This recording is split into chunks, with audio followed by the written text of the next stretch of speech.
Bismillah, Assalamualaikum warahmatullahi wabarakatuh. Alhamdulillahirrabbilalamin. Wassalatu wassalamu ala ashrafil anbiya wal mursalin wa ala alihi wa ashabihi wa man tabi'ahum bi ihsanin ila yaumiddin, amma ba'du.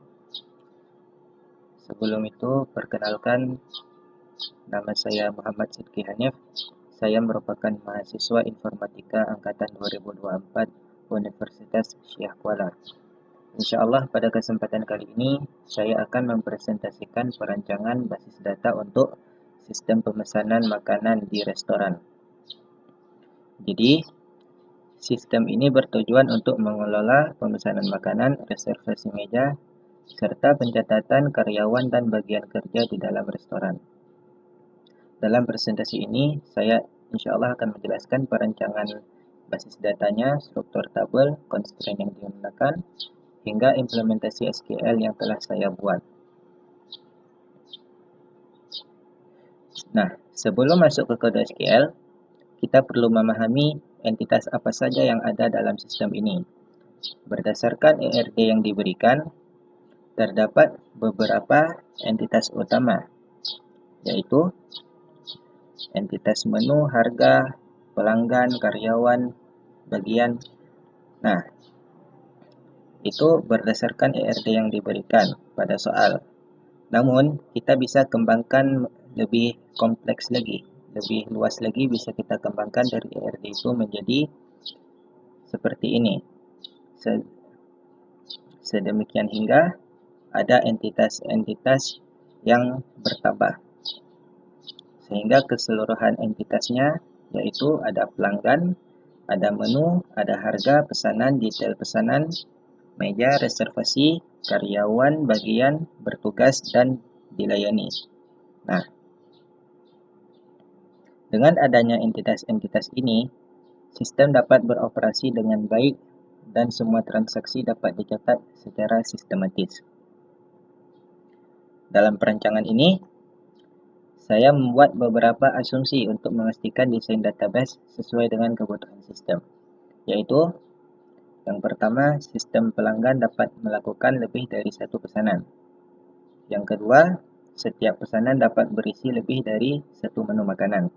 Yang ketiga, satu meja hanya dapat dipesan oleh satu pelanggan dalam satu waktu tertentu. Yang keempat, setiap pelanggan yang datang ke restoran dilayani oleh seorang karyawan. Dan yang kelima, harga makanan disimpan dalam tabel harga yang terhubung dengan menu. Dengan asumsi ini, relasi antar tabel menjadi lebih jelas dan data dapat disimpan dengan efisien. Selanjutnya, kita akan melihat hubungan antara setiap entitas dalam sistem ini. Yang pertama ada hubungan antara pelanggan dan pesanan, yaitu one to many, yang bermakna satu pelanggan dapat memiliki banyak pesanan, tetapi satu pesanan hanya milik satu pelanggan. Lalu yang kedua, pesanan dengan detail pesanan, one to many, yang berarti satu pesanan dapat memiliki banyak detail pesanan, tetapi satu detail pesanan hanya memiliki satu pesanan. Yang ketiga, menu dengan detail pesanan, one to many, yang bermakna satu menu dapat dipesan dalam banyak pesanan. Lalu ada pelanggan dengan reservasi, one to many. Satu pelanggan bisa melakukan banyak reservasi, tetapi satu reservasi hanya untuk satu pelanggan. Lalu ada hubungan antara meja dan reservasi, one to many. Satu meja dapat dipesan berkali-kali oleh pelanggan berbeda dalam waktu berbeda.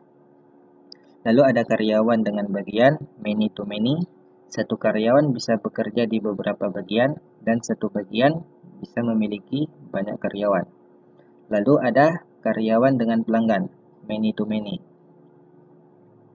Yaitu satu karyawan bisa melayani banyak pelanggan dan satu pelanggan bisa dilayani oleh lebih dari satu karyawan. Nah, dengan struktur ini, data bisa tersimpan. Data dapat tersimpan dengan jauh lebih baik dan hubungan antar entitas dapat berjalan secara optimal. Selanjutnya, saya akan menjelaskan struktur tabel yang telah saya buat dalam SQL. Berikut adalah daftar tabel dan atribut yang terdapat dalam database ini. Nah, yang pertama ada tabel pelanggan. Tabel ini berfungsi untuk menyimpan data pelanggan. Lalu ada tabel menu untuk menyimpan daftar makanan dan minuman. Lalu ada tabel harga untuk menyimpan harga makanan berdasarkan menu. Lalu yang keempat ada tabel pesanan untuk menyimpan data transaksi pemesanan pelanggan. Lalu yang kelima ada tabel detail pesanan yang berfungsi untuk menyimpan rincian makanan yang dipesan dalam suatu pesanan. Lalu yang keenam ada tabel meja untuk menyimpan informasi meja di restoran. Lalu yang ketujuh ada tabel reservasi untuk menyimpan pemesanan meja oleh pelanggan. Lalu yang ke-8 ada karyawan, tabel karyawan untuk menyimpan informasi karyawan restoran. Lalu yang ke-9 ada tabel bagian, menyimpan bagian kerja si pelayan di restoran. Lalu ke-10 ada tabel bertugas, menyimpan hubungan antara karyawan dan bagian kerja.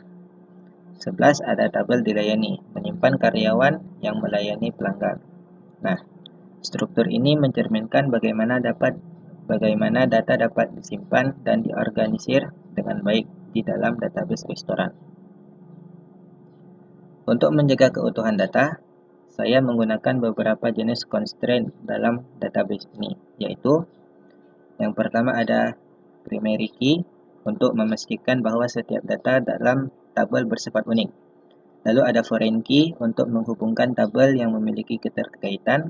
Lalu ada auto increment untuk digunakan pada kolom ID agar nilainya bertambah secara otomatis. Lalu ada enum digunakan untuk membatasi nilai status pada tabel reservasi. Lalu ada onDelete cascade. Jika semua data dihapus, jika data utama dihapus, maka data yang terkait juga akan terhapus. Nah, dengan adanya constraint ini, integritas database dapat tetap terjaga dan tidak ada data yang tidak valid. Nah, setelah database dibuat, saya melakukan uji coba dengan memasukkan beberapa data menggunakan query berikut. Nah, dari hasil uji coba ini dapat dipastikan bahwa database berjalan dengan baik dan query dapat dieksekusi tanpa error, seperti gambar ini. Dengan demikian, perancangan database restoran ini telah selesai. Database ini mampu menyimpan informasi pelanggan, pesanan, reservasi, serta data karyawan dengan struktur yang optimal. Terima kasih atas perhatiannya. Mohon maaf apabila ada salah kata. Saya akhiri subhanakallahumma wa bihamdika asyhadu an la ilaha illa anta astaghfiruka wa atubu ilaik. Wassalamualaikum warahmatullahi wabarakatuh.